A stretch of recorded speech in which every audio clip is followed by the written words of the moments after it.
देखिए, व्यक्ति के जीवन में ध्यान की आवश्यकता क्यों है? अर्थात व्यक्ति के जीवन में ध्यान की आवश्यकता क्यों होती है? ये एक बहुत बड़ा विषय है। अगर वर्तमान परिप्रेक्ष्य में इस पर चर्चा की जाए कि आज के समय में ध्यान की क्या आवश्यकता है, ये बहुत ही बड़ा विषय है, क्योंकि जितना जटिल जीवन वर्तमान स्वरूप में मनुष्य ने किया हुआ है, क्योंकि उसे हर प्रकार से सुख सुविधाओं में रहने की बहुत ही बड़ी लालसा हो चुकी है, क्योंकि वह प्रत्येक चीज की कामना करने लग गया है अब जो उसके घेरे से बाहर है। देखिए, एक चीज कहा जाता है कि प्रत्येक व्यक्ति को उतना ही काम करना चाहिए जितने की उस प्रभु ने उनके लिए संजोए रखा हुआ एक तरह से चादर दी हुई है, जितना ही पैर पसारना चाहिए। ये कहावत सही बैठती, लेकिन यह आज वर्तमान परिप्रेक्ष्य में बिल्कुल गलत होती जा रही है। उसी कारण से काफी लोगों के भीतर असंतोष और काफी तरह की परेशानी उत्पन्न हो रही है। अब इस इतना उलझन भरा जो जीवन है, इसमें ध्यान की क्या इम्पोर्टेंस है और किस तरह से ये कार्य करता है? देखिए, अगर आपको लगता है कि कुछ ना कुछ हेल्प अर्थात मदद, कुछ ना कुछ आवश्यकता ऐसी होती है जो एक ऐसी शक्ति है, बहुत ही विशाल अदृश्य शक्ति जो आपकी मदद कर सकती है, वो ध्यान के माध्यम से हो सकती है। और थोड़ा बहुत आप अगर उनसे मांगे तो हो सकती है। उसके लिए भी काफी चर्चा है और काफी विषय है कि किस प्रकार से तो मांगना चाहिए और किस प्रकार से आप इनको पुकार सकते हैं ध्यान के माध्यम से, और किस प्रकार से भी आपकी हर बातें सुन सकता है। अर्थात जो दृश्य, देखिए, उसको आप स्वरूप में भी देख सकते हैं, जो आप अपने चलचित्रों में देखते हैं, फोटो में देखते हैं। जो राम है, जो कृष्ण है, जो हरि है, उस रूप में देख सकते हैं। और जो निराकार स्वरूप की इच्छा करते हैं, उनके लिए भी ये का ही प्रोसेस। अब देखिए, ध्यान में इनका इंपॉर्टेंस क्यों है? देखिए, आपका जो जीवन है बहुत जटिल परेशानी से उलझा हुआ है। अगर व्यक्ति पल भर के लिए भी थोड़ा सा समय चुरा कर, अर्थात थोड़ा सा अपना कीमती समय, आपका जितना भी कीमती, कितना भी इम्पोर्टेंट क्यों समय ना हो, उसको अगर 5 मिनट, 1 मिनट, 2 मिनट या 10 मिनट भी आप चुरा कर इस स्थिति में ले आते हैं कि आपको स्वयं के भीतर बैठी हुई उस शक्ति का इस्तेमाल करना है।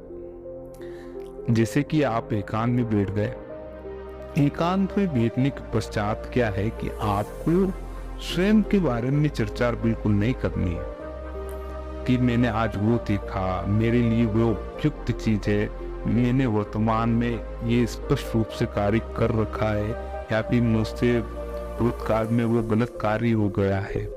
इस प्रकार की कोई भी बातें ना तो आपको सोचनी, ना तो विचार में लानी, ना अपनी किसी कल्पना में लानी। अब आपको केवल और केवल स्टेबिलिटी, स्थायित्व लाना है, कुछ नहीं करना है। जो चीज प्रत्येक क्षण, प्रत्येक पीढ़ी में, प्रत्येक अवस्था में स्थायित्व रहती है, उस चीज को स्थायित्व ही रखना है। स्थायी रूप में ही आपको अपनाना पड़ेगा। अब वो देखिए, बुद्धि अस्थायी, मन अस्थायी, और इसमें जितनी भी इंद्रियां हैं वो अस्थायी रूप से कार्य करती रहती है। वे एक तरह उनका स्टेबल नहीं है। वो कभी भी एक चीज पे कभी भी स्टेबल नहीं होती इंद्रियां और मानव शरीर। इस चीज को ध्यान रखें। लेकिन स्थायित्व किसका है? स्थायित्व उसका है जो अनादिकाल से स्थायित्व है। अनादिकाल से आप उसकी कल्पना कीजिए, जो इस सृष्टि को चलायमान रख रहा है और अनादिकाल से ये चक्र चला आ रहा है। इसके पीछे किस चीज का हाथ है, उसकी आप कल्पना करें और स्टेबल होके बैठे, केवल और केवल स्टेबल होके बैठ जाएं और कुछ ना सोचे, सिर्फ और सिर्फ बस एकदम मौन अवस्था में बैठे रहे, और भीतर ही भीतर आप स्वयं जाने क्या होने वाला है, क्या होगा, किस प्रकार से। कुछ विचार आपको इस प्रकार के थोड़ी देर में आएंगे, फिर ये विचार नहीं करने हैं, सिर्फ और सिर्फ और सुनते रहें। ध्यान की आवश्यकता प्रत्येक व्यक्ति को होती है, क्योंकि उसके जीवन में जितना स्थायित्व रहेगा तभी जाके उसके जीवन परिपूर्ण रूप से सार्थक हो पाएगा। अब जब तक आपके जीवन में अस्थायित्व है, अर्थात अस्थायित्व का मतलब समझे कि आपके जो स्तर से बाहर है चीज, अगर उसको आप मांग बैठे हैं, अब उसके लिए आप जद्दोजहद करते हैं, वो काफी तरह के हथकंडे अपनाते हैं। कि कहा जाता है कि एक लोगों को इस तरह का शौक चढ़ा हुआ है वर्तमान समय में कि दिखावे का, अर्थात जो उसकी बहुत से बार है वे चीजें वे कुछ अपना लेते हैं और वो उस चीज को ज्यादा लंबे समय तक निभा नहीं पाते, अर्थात रख नहीं पाते। ये चीजें आपको बिल्कुल नहीं करनी, ये आपकी बर्बादी का कारण बन सकती है एक दिन। देखिए, ध्यान और मेडिटेशन में स्वयं को जानना, स्वयं का मतलब ये नहीं कि आपके शरीर को जानना, शरीर से मतलब नहीं। स्वयं को जानने का मतलब आपके भीतर बैठा हुआ वो अंश जो सूक्ष्म अवस्था में बैठा हो, बिल्कुल एकदम अभी सूक्ष्म, आपने उसको बिल्कुल नहीं जाना। पता नहीं कितने ही जन्म निकल गए और कितनी ही पीढ़ियां चली गई आपकी, और कितने ही वर्षों से आप इस चीज को पहचान नहीं पा रहे, कितने ही जन्म हो गए। इस चीज की कल्पना बिल्कुल नहीं की जा सकती। सिर्फ और सिर्फ ध्यान में आपको स्थायित्व रहना है जब भी मेडिटेशन करें। इसी चीज के लिए कहा गया है। अगर आप कितने भी बिजी हो, किसी भी प्रकार का व्यापार करते हो, किसी भी तरह से आप कोई भी कार्य करते हो, अगर गृहस्थी में उलझे हुए हैं, कोई अच्छी जॉब करते हैं, बहुत अच्छा पैसा मिलता हो वहाँ पर, आप कोई प्राइवेट कंपनी में जॉब कर रहे हो, व्यवसाय अच्छा है, किसी भी फील्ड में, चाहे अगर आप बहुत छोटे स्तर की भी हैं, फिर भी इस चीज को करना है। आपको ये सोचकर कभी नहीं रुकना है कि मैं अभी इस लायक नहीं हुआ, किस चीज में जाऊं, कि अभी मेरे पास बहुत पैसा नहीं आया, अभी कमाई की अवस्था है, बहुत सारा पैसा कमाना है। ये चीज है, लेकिन कुछ समय चुराना जरूर पड़ेगा आपको। 101% इस चीज को आपको लिखित में मैं लिख के दे सकता हूँ। अगर इस चीज के लिए समय नहीं निकाला तो अन्यथा वो परमात्मा आपको बिल्कुल समय नहीं देने वाला, क्योंकि आप में इतनी भी काबिलियत नहीं है कि जो आप श्वास ले रहे हैं उसको एक श्वास स्वयं की मर्जी से ले सके। इतनी भी इस मानव शरीर की काबिलियत बिल्कुल नहीं है। इस चीज को आपको समझना पड़ेगा और जानना पड़ेगा कि आपको इस जीव जगत में ही फंसे रहना है या इससे भी आगे जाना है। इसलिए निर्धारित रूप से स्वयं को जानने की प्रक्रिया में शामिल हो जाए। स्वयं को जानने की प्रक्रिया में मतलब स्वयं कौन? स्वयं वो स्वयं परमात्मा है, यानी आप स्वयं एक उस परमात्मा का अंश है, यानी आत्मा।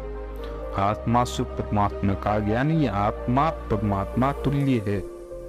इस चीज को जब आप पहचान लेंगे, देह का जो ये शुद्ध भाव जो उत्पन्न हो जाएगा भीतर रूप से, तो क्या होगा कि आपके भीतर ये भाव अगर उत्पन्न हो गया है कि स्वयं ही आप में, आपकी जो दृष्टि जिधर जिधर जा रही है वहां पर ब्रह्म का वास है, और ये जितनी भी चीजें बनी हुई है और जो भी मैं आप देख रहा हूँ वो ब्रह्म की ही कल्पना से बनी हुई है सारी, यानी उसी के द्वारा रचित है। अर्थात उसने रचा है तो वाजिब सी बात है कि वे ये वस्तुएं भी उनकी है, ये जीव भी उसी के द्वारा बनाए गए हैं।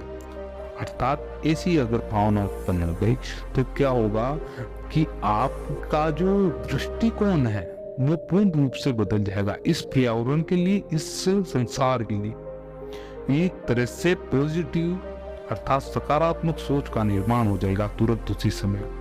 और जिस किसी भी व्यक्ति का अगर दृष्टिकोण दृष्टिकोण चेंज हो गया, अर्थात बदल गया इस विषय पर कि प्रत्येक कण कण में भगवान का वास है, अर्थात भगवान की रमण करता है उस चीज में, प्रत्येक चीज। क्यों? क्योंकि ये संसार, ये सृष्टि उसके द्वारा रचित है। इसका मतलब ये है कि ये उसी का ही वास है, यानी वो ही मालिक है इस चीज का। इस चीज का अगर आप में क्षण मात्र भी बिल्कुल 10%, 5% भी अगर एहसास हो जाता है तो आप इस चीज को भली बात समझ सकते हैं कि क्रिएटर बहुत ही बड़ा है, जिसकी कल्पना नहीं की जा सकती। केवल उसको मानना पड़ेगा, आपको सिर्फ और सिर्फ मानना पड़ेगा, मजबूर होकर मानना पड़ेगा यहाँ पर, कि मानना पड़ेगा कि है क्रिएटर है, कोई ना कोई संचालन इस प्रकार से कर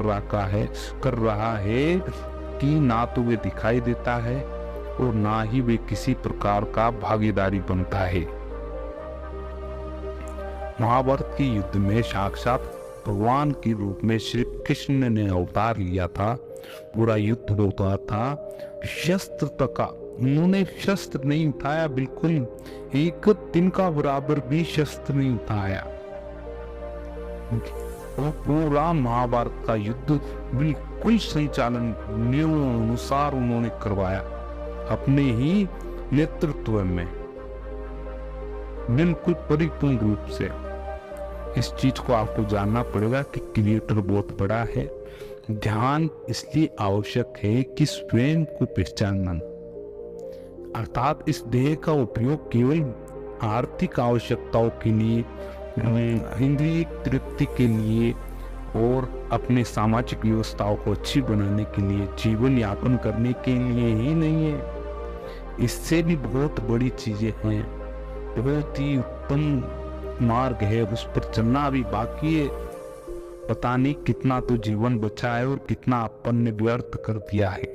इस चीज के बारे में बहुत उपयोगी रूप से आपको सोचना चाहिए और निरंतरता से मेडिटेशन को करें और इस परमात्मा का जिस चीज में वास है उस चीज का स्मरण करें। अब परमात्मा का वास आपके स्वयं के भीतर है।